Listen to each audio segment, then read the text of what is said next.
Okay, we're going to now just transition to take a look at this video about the alternative view of Mount Sinai. It's called The Exodus Revisited. And as we go through this video, I'm going to be pausing it from time to time to comment, to talk about the material that's being presented. The first 15 minutes or so of the video is in the land of Goshen in Egypt, and there's a lot of good finds there being talked about under the excavations of Manfred Betek. You'll see Bryant Wood. He's involved in giving some of the explanation of what's being found there and what its significance is. And so part of this starts in Egypt, and then we move from there into the Sinai and dealing with the Exodus itself. But it's good material. It's material to help you to see what archaeological support there is for the presence of Israelites in the land of Egypt. There'll be a few things that I'll comment on as we go through that. On pages 71 to 73 of the syllabus is a brief response to the alternate Mount Sinai view that places Mount Horeb in Midian. And I've also given you in that a reference to an article by Gordon France, and also an article by Brad Sparks. It's available on dolphin.org, and you'll want to go there. Lambert Dolphin, by the way, if you're not familiar with Dolphin's website, you really ought to go there. Lambert Dolphin, Lambert Dolphin is retired and spends a lot of time putting together a website that has a lot of resources and materials for biblical studies. It's one of my favorite websites to go to and visit. And if you're not familiar with it, you really need to go there and use the link I gave you there in the syllabus to find the article on problems with Mount Sinai in Saudi Arabia on his website.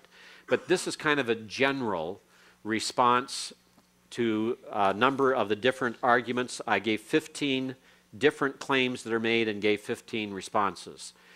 But as we go through and look at the visual evidence presented here, I think it will mean a lot more to you. And it also, I hope, will teach you how to evaluate material you're watching on television or in other videos. For Christmas, I got a packet of DVDs that was given to me about things that happen in Bible times. And one of the questions from the individual who gave it to me was, let me know if it's really good. And one of them was really wild. I mean, it was just, I said, well, that one's no good. But I keep hoping that maybe one of them will turn out really great. But there's a lot on public television available today, and you need to become aware of it. As you're pastoring churches, your people are going to be watching it. Homeschoolers, check it out of the libraries, take it home to watch. Church libraries have them. And you need to be aware of what there is and how to evaluate such materials. So maybe this will be of help in that in some way. So let's go ahead and get it started here.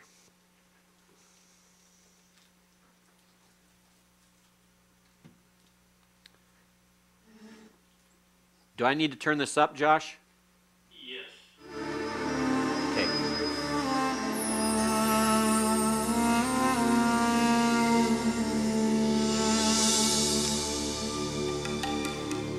In a land synonymous with ancient mysteries and timeless wonder, where the treasures of antiquity reveal glimpses of a glorious past. It is here, at the crossroads of biblical history and an extraordinary civilization, that one story still captivates the human imagination as perhaps no other ever told. It is the story and the mystery of the Exodus. The Exodus story is very important for a number of reasons. It's a story of liberation from bondage. It's a story of victory over oppressors. It's a story of how one individual can make a tremendous difference. I think it's right at the roots of our ethical system, if not our religious system. The Exodus in Jewish tradition, it's that which defines Israel as a people. God brought them out, made them his own, entered into a covenant relationship with them on Mount Sinai.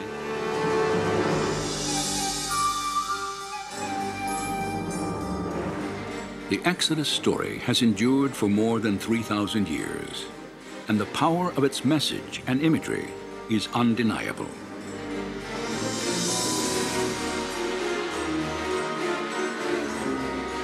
Yet, despite the religious and cultural significance of the Old Testament narrative, doubts about its authenticity have long existed.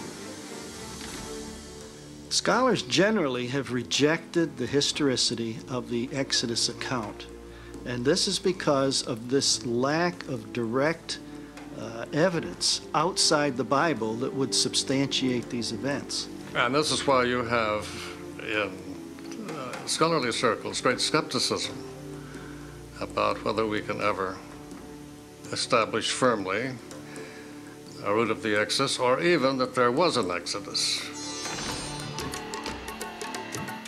The skepticism of the archaeological community has triggered many questions about the biblical narrative. Did Israel's exodus from Egypt actually occur?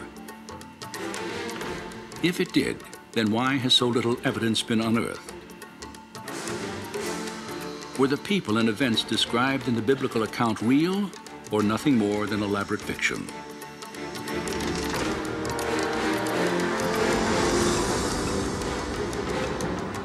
During the next hour, we will travel from the Nile Delta to the depths of the Red Sea to investigate these questions in the light of new evidence and discovery.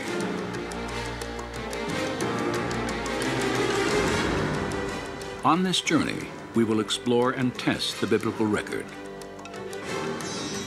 For if there's any historical truth to accounts of the Exodus, then some evidence of Moses and the children of Israel should still exist, even if it lies buried under water and sand.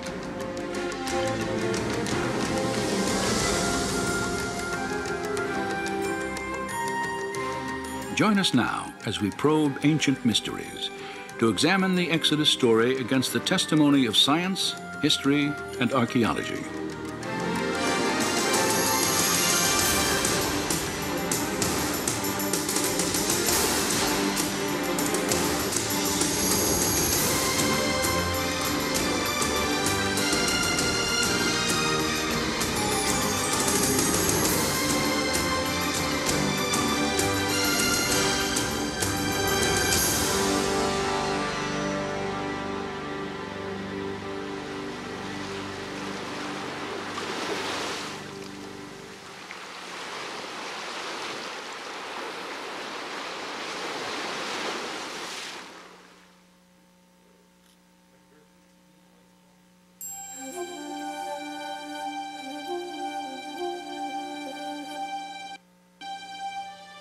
Then Pharaoh spoke to Joseph, saying, "The land of Egypt is before you. Have your father and brothers dwell in the best of the land. Let them dwell in the land of Goshen."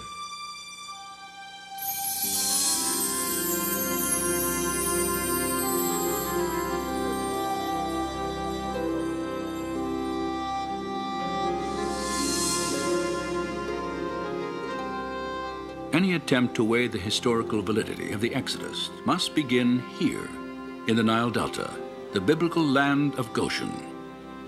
For according to the scriptures, this is where Israel first settled in Egypt.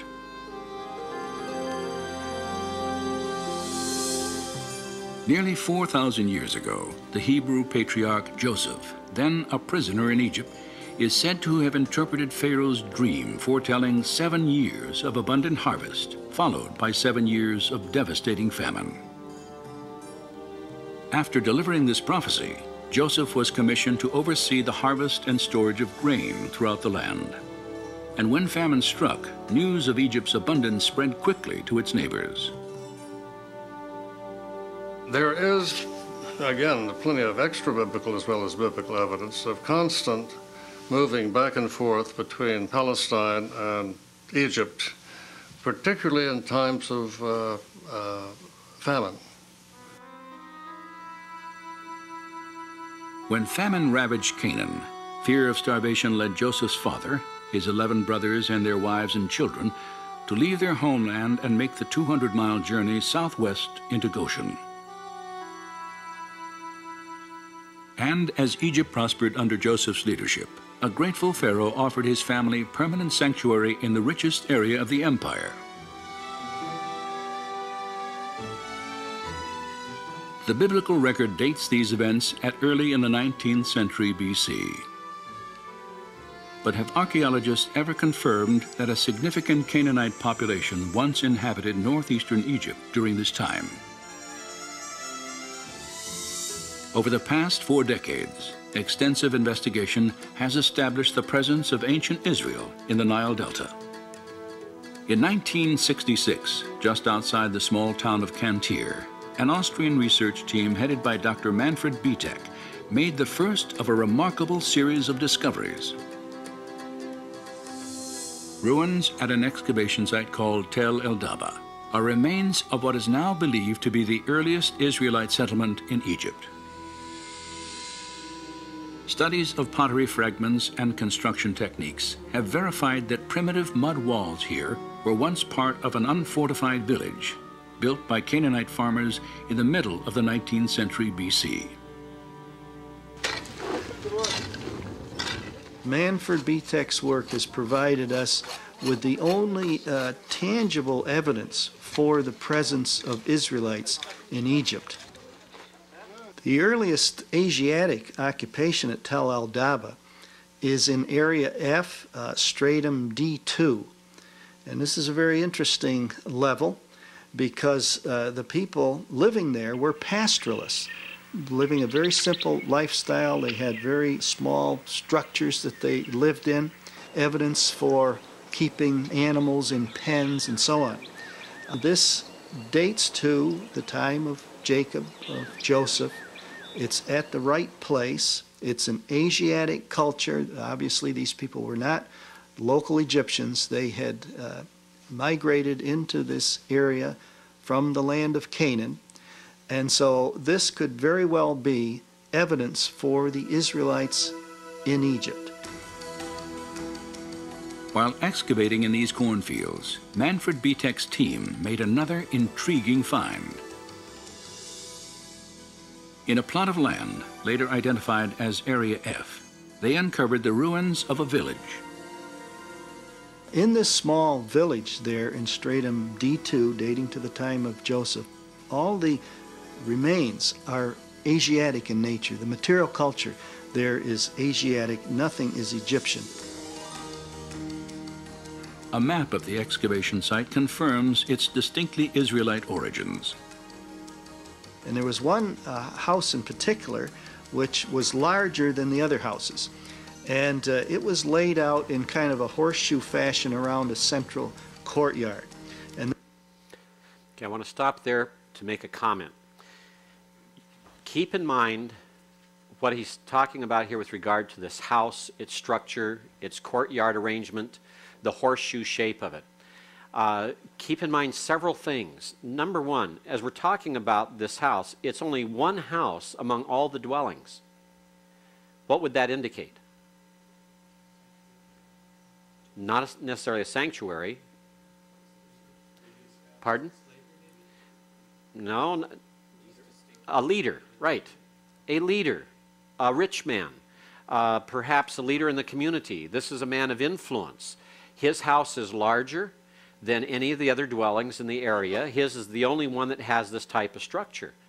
So keep in mind this is not a pattern of all the dwellings. It's a pattern of one specific dwelling that gives every evidence of being from the upper level and perhaps is a leader in the community, perhaps is, if you're talking about Semitic slaves, this is perhaps someone who has been hired or being used by the Egyptians as one of the overseers from among the people themselves, if that's what we have here.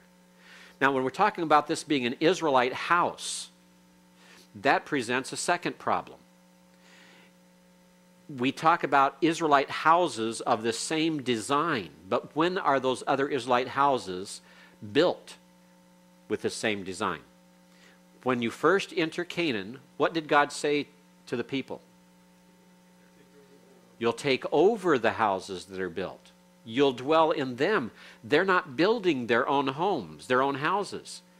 The only ones who are going to be building their own homes might be like this man, someone who is an aristocrat, who has wealth and influence, who might decide to start building in a certain period of time if he gets tired of dwelling in Canaanite dwellings. But basically, the people of Israel lived in Canaanite dwellings. So we're talking about this form of house. We're not talking about the entrance of Israel into the land of Canaan in the late Bronze Age. What's late Bronze Age? Anyone? What's the dates? 1550 to 1200 BC. That's when you have the period of the Judges. We're not talking about anything then. We're not talking about Iron Age 1. What's Iron Age 1? 1200 to 1000 BC. We're not talking about the monarchy period. During the period of the monarchy, those who are building homes of their own will be the rich. Will be men like Solomon building his house, David building his house. So we're not seeing that yet. It's in the Iron Age 2 where we get what archaeologists refer to as Israelite buildings of this structure. And this is going to be then another 800 to 1,000 years later than what we're seeing here at Tel el-Daba. So we have to be very cautious about this. Why is there this gap? Well, one gap is because of the fact that they're slaves, number one. Number two, they're in the wilderness for 40 years. And then after that, they're conquering the land. And in the conquering the land, they're dwelling in the dwellings that they have. But this is what is used. This very evidence here is used by some to argue against the conquest of the land as described in Scripture. They say it was peaceful infiltration, a slow process of a few immigrants at a time until finally from within they control the entire population. They take over. All right? That's part of their argument because they say we see no Israelite structures in that period. See? You don't find the Israelite structures until after the monarchy. And if you allow a period for the Judges and these other things, then that's a late dated Exodus. So this type of evidence, remember we said archaeology is interpretive. This evidence can be interpreted two different ways. The way that Bryant Wood is interpreting it, which I believe is correct, which I think fits the Bible. But on the other hand, we have to look at this and say, but there are those who can legitimately use this argument, using this structure, use the argument against an early date, use the argument against a conquest as presented in Scripture. Because they'll say, oh, but when is it we find these Israelite houses? We don't find Israelite houses like this until Iron Age 2 in Palestine. You understand how that works? That's why we have to always be careful in what arguments we use to support what. By using this argument to support Israelite presence in Egypt, what does that do for our argument for Israelite presence in Canaan? You see? We have to recognize there'll be a difference, and there's a faith difference. We believe what the Scriptures say. Maximalists, we believe that they lived in the Canaanite dwellings, and that accounts for it. But the minimalist doesn't accept that, and will say, I want hard evidence. Question? How do we account for the gap of 1,000 years in archaeological consistency in Egypt and then in Israel? But for instance, I mean, our archaeology in the Western world changes so frequently. Why would it be the same in Egypt and then the same? Why is that distinctively Israelite? Okay, the question is, why is this distinctively Israelite? Why would we see a connection here, a continuity over a gap of 1,000 years? That remains to be answered. I mean, the only reason this is being identified as Israelite is because of what's found in Iron Age 2 Palestine. So it's arguing backwards, it's an extrapolation. But obviously, this didn't originate in Iron Age Palestine. It's much earlier. It's in Middle Bronze Age Egypt. So if we're in Middle Bronze Age Egypt, where did this design come from? There's no answers to that yet. Good question, good observation. Another question before we go on? All right, let's go on then. Then around this rather large structure were smaller structures, and this perhaps may be the very first house built using this design. Archaeologists immediately recognized that the design of this horseshoe-shaped dwelling was identical to structures built in Israel centuries later. It was a prototype of Hebrew architecture constructed near the time Joseph was believed to have lived in Egypt.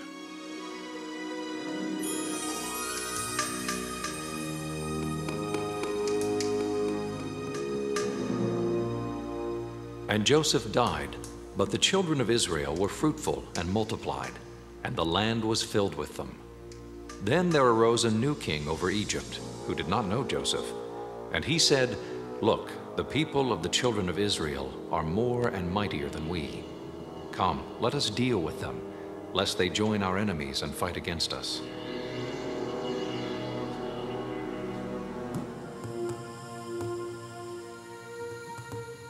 The scriptures tell us that following Joseph's death, Pharaoh drove the Israelite population into slavery. Several archaeological discoveries have also confirmed this aspect of the biblical account.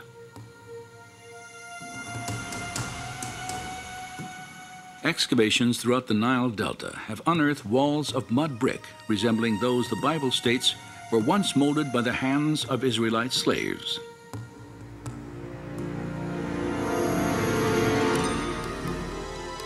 This practice was vividly illustrated in an 18th dynasty tomb painting depicting foreign slaves making bricks from mud and straw.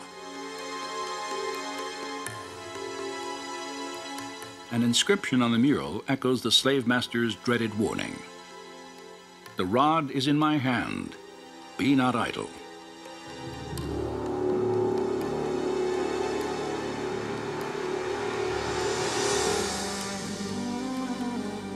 Another mural, carved in a tomb wall during the 15th century BC, shows Canaanite slaves working in the vineyards of Goshen.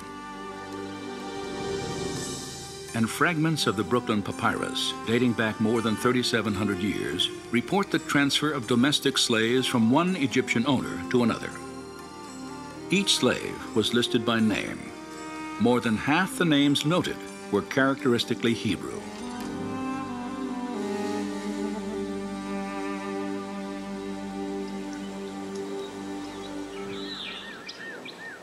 There is now little doubt that a significant Israelite population lived in Egypt for several hundred years after the time of Joseph. Yet if biblical accounts of the Exodus are historically viable, then there should also be evidence of Israel's arrival in Canaan, the Promised Land, sometime between the 14th and 12th centuries BC. Such evidence does exist.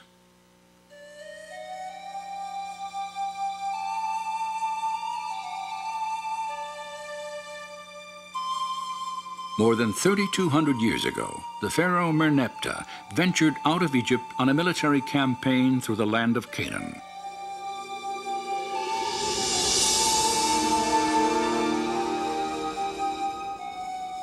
Later, in a poem proclaiming his victories, he boasted that Israel is laid waste.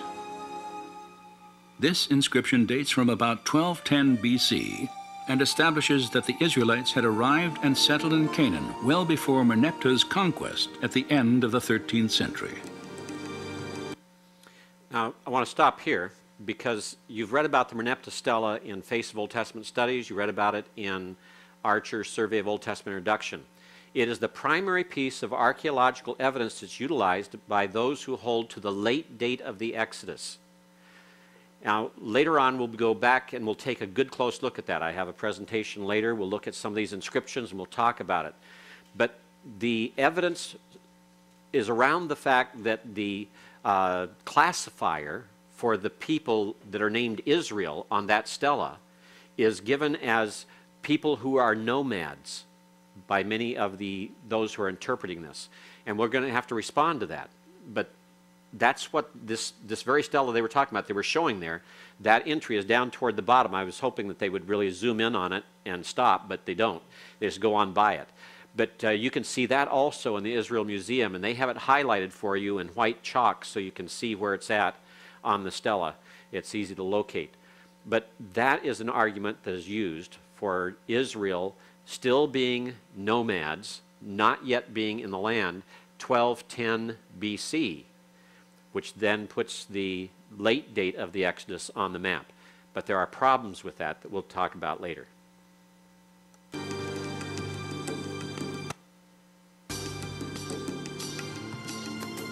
Additionally, at Tel Amarna in Egypt, archaeologists have uncovered a series of letters on cuneiform tablets.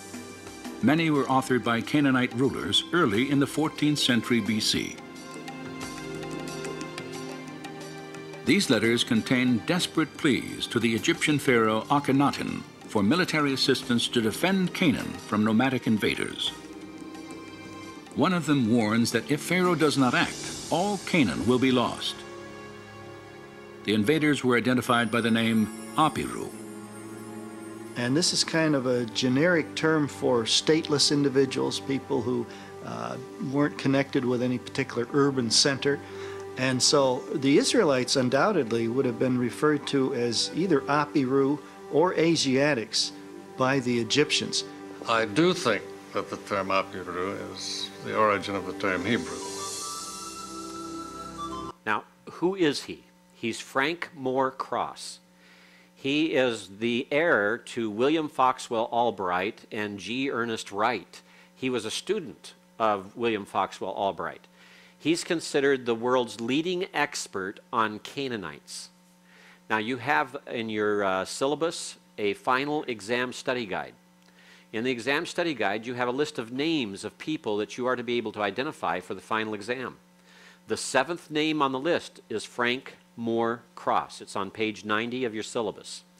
You will want to make certain that you have identified him. You've seen him now face to face. All right? Be someone familiar to you. The world's leading expert on Canaanites. So when he speaks and he says he believes the Apiru were the Hebrew, then he's speaking with a great deal of authority, and he's speaking with a great deal of scholarship behind him and recognition. So we have to take him seriously. But I agree with Bryant Wood that Apiru is a general term that cannot refer to just the Hebrews. Otherwise, you have Hebrews scattered all over the ancient Near East. The problem is here that I think Frank Moore Cross his comments are excerpted from perhaps larger comments. And when you do a film like this, you take a person, you ask them a question, and then you excerpt out whatever you don't want in the film. And basically all they wanted was that comment. And so it's cut out and it's given to us. But probably he qualified that by saying that the Apiru referred to in the Tel El Amarna tablets from the Canaanite kings were Hebrews. He's not thereby saying that all Apiru everywhere were Hebrews, nor all the Apiru in all of the Tel El Amarna tablets. But he's primarily talking about the Canaanite kings, their correspondence, and their references to Apiru, he believes, are references to the Hebrews. So you have to take him in context. You have to realize that in a film like this, you have certain things cut out, left on the cutting room floor, and you don't get the whole context. If the name Apiru referred to the Hebrew people, then the Tel Amarna inscriptions provide strong evidence for the presence of Israel in Canaan. They also suggest Israel may have entered the country earlier than scholars had previously thought, at the beginning of the 14th century BC. Recent excavations of the Canaanite city of Hatzor could also support a 14th century Israelite invasion. Evidence has been uncovered that the city was destroyed at least twice during the period described in the biblical books of Joshua and Judges. Scattered among the remains of a large palace were Egyptian and Canaanite idols, their heads and hands intentionally chiseled off. Archaeologist Amnon Ben-Tor has concluded by process of elimination that the invading Israelites must have ravaged Hatzor, for neither the Egyptians nor the indigenous Canaanites would have purposely destroyed their own gods. So we should expect to find evidence in Canaan for the conquest. And when we examine some of the places that are named in the book of Joshua, we do indeed find archaeological evidence to back up the biblical account.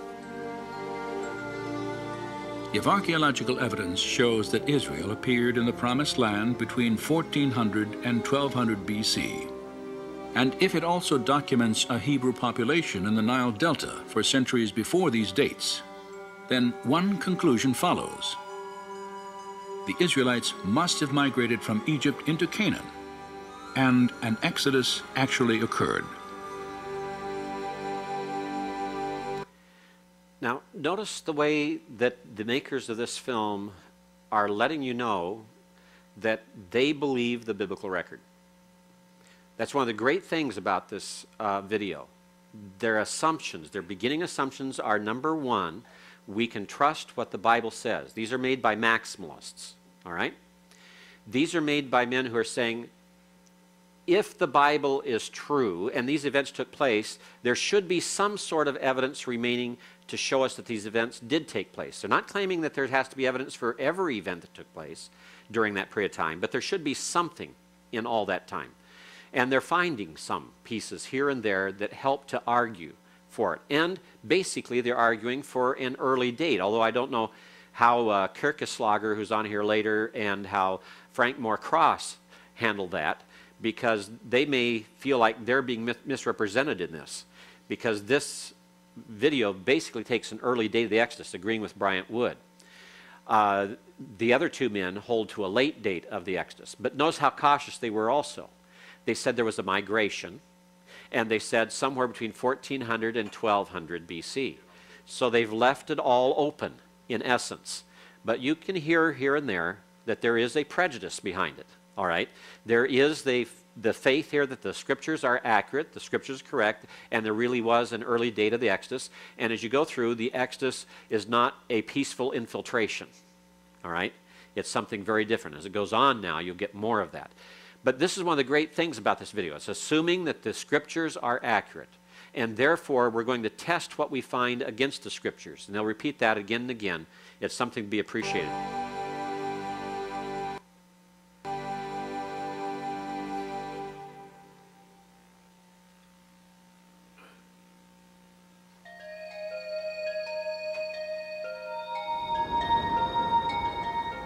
When you have brought the people out of Egypt, you will worship God on this mountain.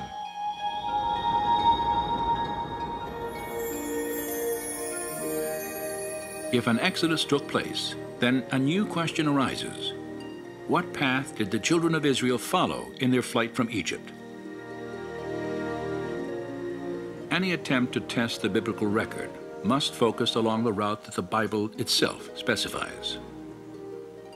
Scholars have proposed many theories, but each must account for one fact. According to the book of Exodus, after leaving Goshen, the Israelites first set out for the holy mountain, where they were to meet and worship God.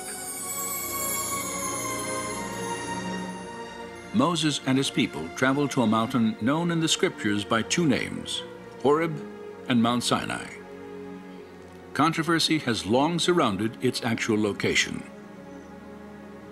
If you read the literature on the identification of Mount Sinai, you'll probably find 15 or 20 mountains which have been named by scholars, with scholarly arguments as to why this rather than that is Mount Sinai. It's chaos of critical conflict. Of the many sites proposed for the mountain, the most well-known stands in the southern tip of the Sinai Peninsula.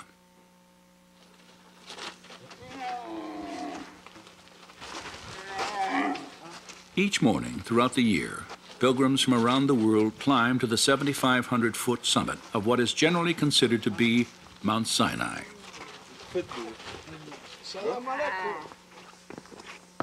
Few who walk these well-worn steps realize exactly how this mountain was first identified as the place where the Israelites encountered God. In the 3rd century CE, you have the rise of the Christian monastic movement, Christian ascetics going off in the desert to get alone with God, following very consciously the patterns of Moses and Elijah. And some of the Christian ascetics in Egypt moved into the Sinai Peninsula. That was their new area for the desert, the new area in which they would seek God, get alone with God. No civilization there, hardly any cities or villages except along the coast. And for them, they had engaged in an exodus from Egypt. They came out of Egypt, lived in the Sinai Peninsula, and this was their holy land. They read the biblical text with an allegorical approach. They see symbols and images of things everywhere. And then you looked around, the large mountains there, Jebel Musa and some other, and it looks a lot like what probably Mount Sinai might have looked like. So already, probably by 350, it seems that some of these monks developed a tradition of identifying Jebel Musa, Jebel Katrina, one of these other mountains in the Sinai Peninsula with the mountain on which Moses himself had actually ascended. By early in the 4th century A.D., Christian pilgrimages to this mountain had become commonplace. And today, a chapel and a monastery stand at the base of this traditional site of Mount Sinai. Since 1956, when we were talking about the texts, the old manuscripts for the Hebrew Bible, and we talked about Codex Sinaiticus, which is actually not a Hebrew text but a Greek text of the Septuagint. This is the monastery where that was found. And that's why it's called Codex Sinaiticus. It was found in the Sinai. This is St. Catherine's Monastery, and this is where that manuscript is found. Remember, Count Tischendorf had gone there. He got up in the middle of the night, hungry, and went to the kitchen, got some tea, and noticed that the cook was wrapping the bread in the leaves from an old codex, and he said, "Could I take this to my room?" And he did, and spent all night studying it, and came back and made him promise not to destroy any more, because it's a very important manuscript, one of the oldest that we have of the Greek Septuagint. It was this monastery. Archaeological teams have searched for evidence that Moses and the Israelites once camped here for nearly a year after their flight from Egypt. Well, the Department of Antiquities brought together bands of archaeologists, both Israeli and non-Israeli, to try to do the most comprehensive survey imaginable, because they knew that Sinai was going back to Egypt. So there was intense surface exploration, and when we go to Sinai, we can't find anything. It is tabula rasa so far as the period of Moses is concerned. It was empty. Why would it be empty? Why no evidence of the Israelites at the traditional Mount Sinai? Okay, number one, they weren't building anything, so there's no building residence or references or any materials of that nature. What would be the possible materials or evidences that we could expect a nomadic people to leave behind? Excrement, which disappears how quickly? All right, what else? Shoes, but would they leave behind shoes? Nehemiah said the shoes never wore out during all the time of wandering. What else could be left? Pots. What pots did they have? Egyptian pots. They would have brought pots from Egypt. So would there be any Israelite pottery evidence left here?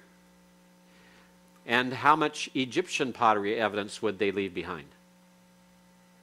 If God saw that their clothes did not wear out and that their shoes did not wear out, do you think he might also have taken care of the pots they were using that were needed for carrying water or for cooking? What if they all broke up? They were all broken by the time they finished. That wouldn't leave them much to work with, would it? We would assume then that part of the reason for a lack of evidence is just what we're told in Scripture to expect. God would not let those things wear out or be destroyed. They're not going to leave anything behind.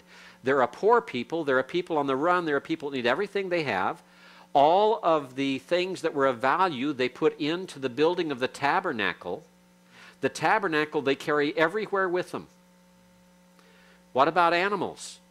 Well, they definitely didn't have animals for food because God fed them with what? Manna, and at one point, quail. So they're feeding off of stuff that isn't even produced on the land. It's supernatural. You have the manna. They're not needing to eat animals, so they're not going to leave behind animal carcasses and animal bones.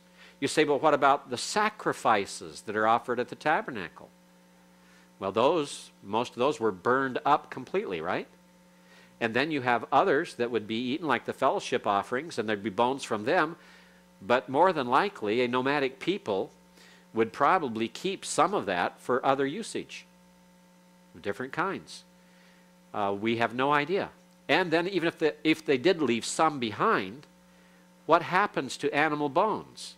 If you go through the Sinai, you look for animal bones, you can find animal bones that'll go back maybe a couple decades, but anything older than that is going to be totally gone because of the natural processes of the leaching of soil and minerals, and the little rain they do get, everything else destroys such remains. They'll be gone. So what is left?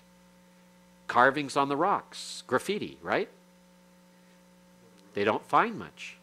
Build a road, the trail left, 1 million people, leave something on the land. But I wonder if they were looking for that.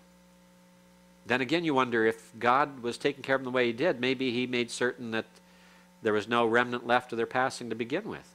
But, you know, all of this is on the basis we're assuming that if a historical event occurred, there has to be physical evidence left. Is that always true? No, it is not always true. Okay? It's a good warrant for the argument, but it doesn't fit 100% of the cases. It might not fit here. Darren? How certain are they that this is the right mountain? Okay, that's what the question is, how certain are they that this is the right mountain? That's what this whole video is about. Is it the right one? So before I answer that any further, we'll watch and see what they say. Felix? They had to offer sacrifices that required wood. Are these wooded areas or? Okay, good question. They had to offer sacrifices that used wood to burn. They burned wood to burn the sacrifices. Are these wooded areas, or were they wooded areas? According to the old surveys prior to World War I, there were certain areas even of the Sinai that had some woods or some wood involved in it, more than what there is now. When you get over into Edom, especially, there were huge forests in Edom that even today you can go through and you can see stump after stump after stump after stump. They were all cut down in World War I by the Allies in fighting the Turks, built railroads in there and used the wood for the railroad ties, and then used it for wood for cooking and many other things, and just stripped the land almost bare. But that's a good question. How about the Sinai itself?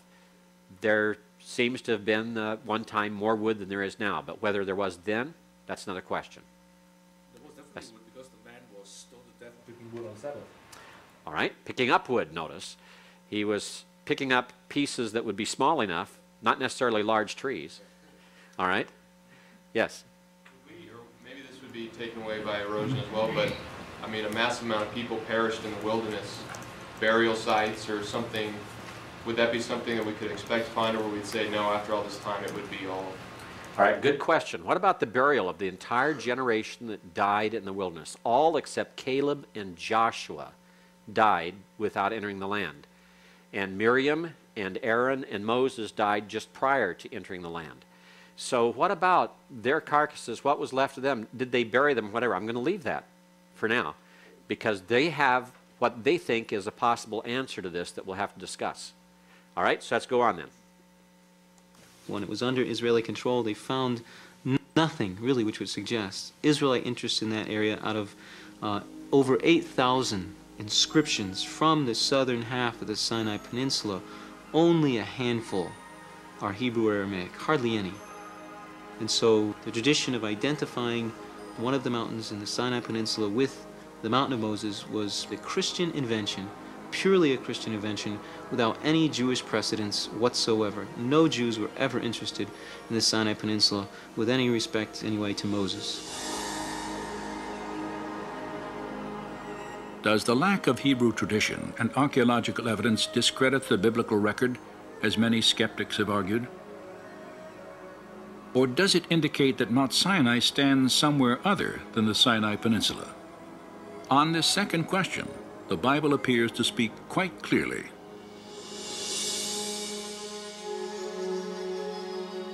Now it came about in those days that Moses went out to his brethren and looked on their hard labors. And he saw an Egyptian beating a Hebrew. And when he saw there was no one around, he struck down the Egyptian and hid him in the sand. When Pharaoh heard of this matter, he tried to kill Moses. But Moses fled from the presence of Pharaoh and settled in the land of Midian.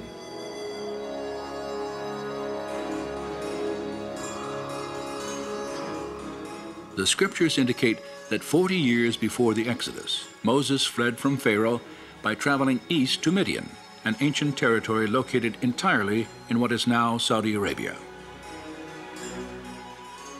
If Moses were fleeing from incarceration in Egypt for murdering an Egyptian, then this would be an ideal place to find refuge. It is outside of the control and influence of Egypt. Moses' decision to hide in Midian may have been influenced by the presence of the Egyptian military in the Sinai Peninsula.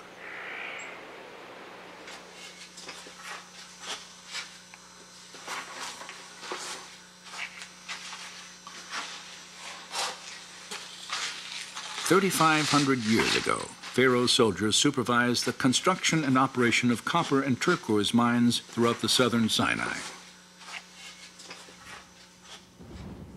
Inscriptions on their walls and the surrounding ruins of ancient temples still provide graphic evidence of Egypt's presence here during the years of Moses' exile.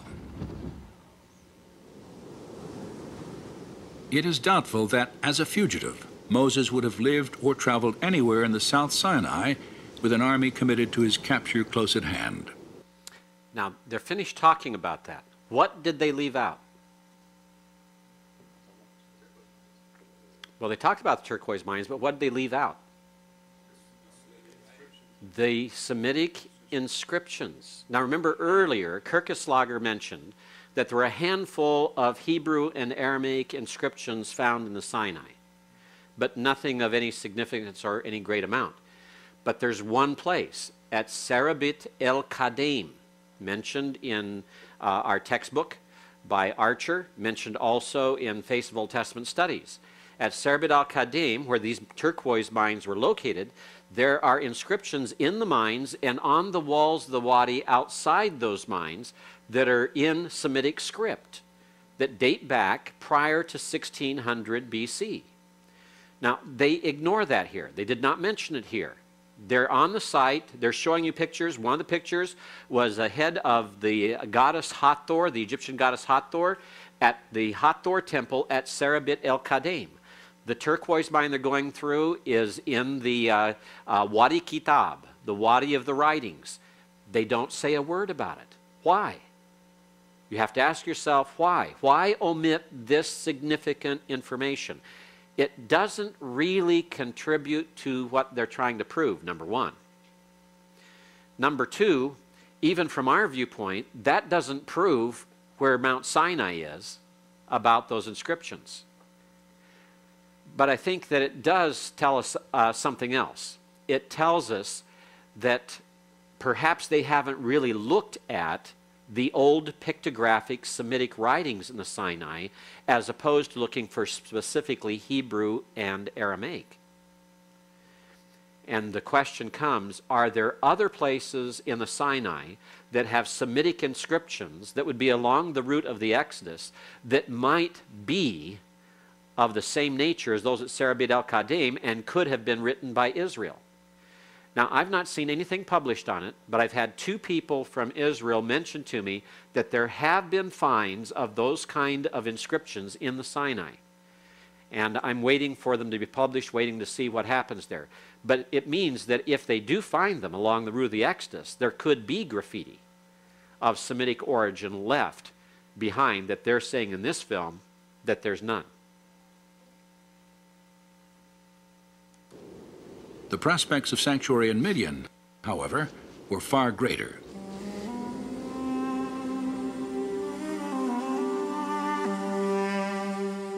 Separated by the Red Sea from the Egyptian army in the Sinai Peninsula, Moses married a Midianite woman, tended the flocks of his father-in-law Jethro, and lived in obscurity for 40 years, until the day he wandered to the base of Mount Sinai.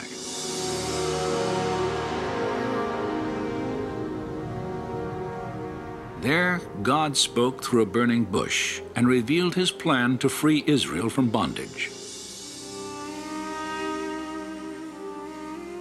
Given the biblical record, some believe that Mount Sinai must be in Midian. But is there any other evidence to support this theory?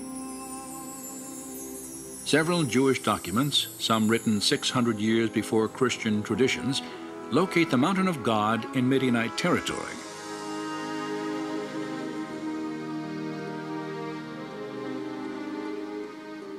In 250 BC, a council of 70 scholars translated the Hebrew Bible into Greek for the first time.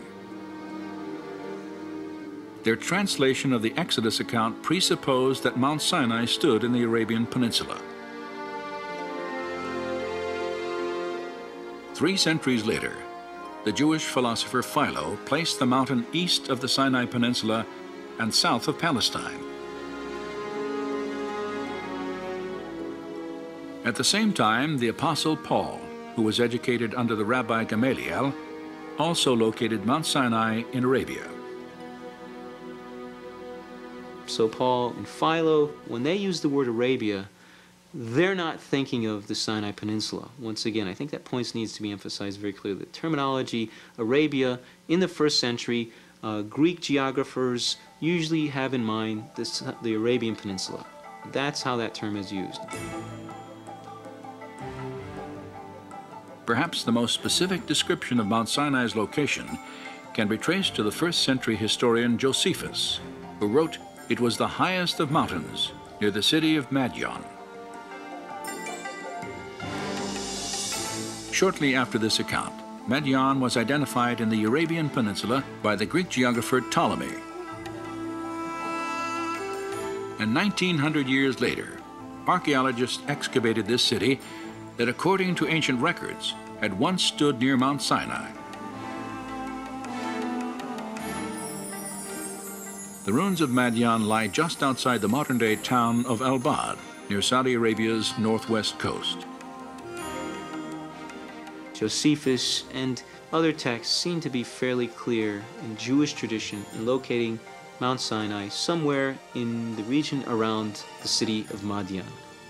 So the notion that Mount Sinai is not in the Sinai Peninsula is something that many scholars have argued for years. And the notion that Sinai should be placed in northwest Arabia specifically, I would say probably in continental scholarship, in other words, German and French scholars, it might even be safe to say it's the dominant idea. I think. Okay, we're going to stop there because the time's almost up. If you want to read my response to this argument that Mount Sinai is in Arabia and Arabia excludes Sinai, you'll see it in the syllabus on page 71. It's the first thing I deal with. And it becomes quite plain when you do a careful study and analysis, and I've got some citations there of different sources as well, that Sinai was included as part of Arabia in ancient times, and specifically in the 1st century AD in the time of Paul, and even prior to that. When we come down to the problem of Philo and Josephus, we've got another issue to have to deal with, and we'll have to deal with that when we come back. One more thing here. When they talk about the city of Madian, if you're watching any of the future films by this group, this quest group, Bob Cornuke is the primary person involved in it. They also have the search for the Ark of the Covenant. They're looking for it in Ethiopia. But they also have a search for the tables of the law, the second tables produced, that were supposed to be in the Ark of the Covenant. And they believe that they are at Madian and are buried beneath one of the structures there. And they tried to get permission to dig it out and to locate it, and were not given the permission to do so. It's very fascinating. So they're after all these different things. Some years ago, one of our mutual friends, friend of Bob Cornuke and a friend of mine, contacted me and said, would you be willing to go with Bob Cornuke to Ethiopia to look for the Ark? And he said, did you see his film on Mount Sinai and the Exodus? And I said, no, I have not. And he says, I'll send it to you. He says, you watch it. And he says, I'll call you back. I want your response. So he sent it to me, and I basically gave him my 15 responses I gave you here, that I did not accept the film as having ultimate reliability. And he says, well, would you still be willing to go to Ethiopia with them? And my response was, if they're willing to take a skeptic, yes, I'll go. They never called. All right? So I've still not been to Ethiopia.